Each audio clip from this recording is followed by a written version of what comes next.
రెప్పపాటులో వారి రంగుల ప్రపంచం మసిబారిపోయింది.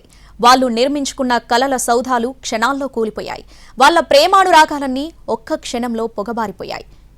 లండన్లో స్థిరపడాలన్న ఓ భారతీయుని కల జస్ట్ ఒక సెల్ఫీగా మిగిలిపోయింది. విమాన ప్రమాదం ఓ అందమైన కుటుంబంలో అంతులేని విషాదాన్ని మిగిల్చింది. ప్రతీక్ జోషి ఒక సాఫ్ట్వేర్ ఇంజనీర్. గత 6 ఏళ్లుగా లండన్లో పనిచేస్తున్నారు.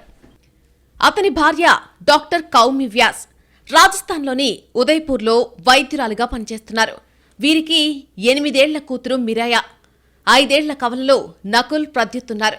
ఎన్నో ఏళ్ల కల లండన్లో స్థిరపడాలనే అనుకున్న రోజు రానే వచ్చిందే. కుటుంబం మొత్తాన్ని లండన్కు శాశ్వతంగా తీసుకురావాలన్న ప్రతి కల నిజమయ్యే రోజు రానే వచ్చిందే. 2 రోజుల క్రిందటే భార్య కోమి వ్యాస్ తన డాక్టర్ ఉద్యోగానికి రాజీనామా చేశారు. కొద్ది రోజుల క్రితమే ప్రతీక్ ఇండియా వచ్చాడు. కుటుంబంతో సహా లండన్కు వెళ్లేందుకు సిద్ధమయ్యాడు. బ్యాగులన్నీ ప్యాక్ చేసుకుని ఇరు కుటుంబాలకు టాటా బైబిల్ చెప్పారు. అందమైన భవిష్యత్తును ఊహించుకుంటూ ఎయిర్పోర్ట్కు బయలుదేరారు.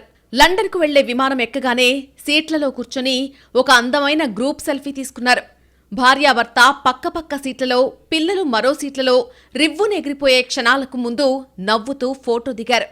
ఆ సెల్ఫీని బంధువులకు షేర్ చేశారు. కొత్త జీవితానికి స్వాగతం పలుకుతున్నామంటూ క్యాప్షన్ పెట్టారు. కానీ ఆ ఫోటోనే లాస్ట్ ఫోటో అవుతుందని, ఆ నవ్వులే చివరి నవ్వులని ఊహించలేకపోయారు.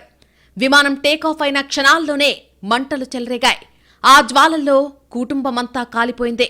రెప్పపాటులో వారి రంగుల ప్రపంచం మసిబారిపోయిందే. ఆ క్షణాన అందరి జీవితం క్షణభంగురమైందే. వాళ్లు నిర్మించుకున్న కలల సౌధాలు క్షణాల్లో కూలిపోయాయి. వాళ్ల ప్రేమానురాగాలన్నీ ఒక్క క్షణంలో పొగబారిపోయాయి. వేల కిలోమీటర్ల దూరంలో హాయిగా జీవిద్దామని భావించిన ఒక భారతీయుడి కల కలగానే మిగిలిపోయింది.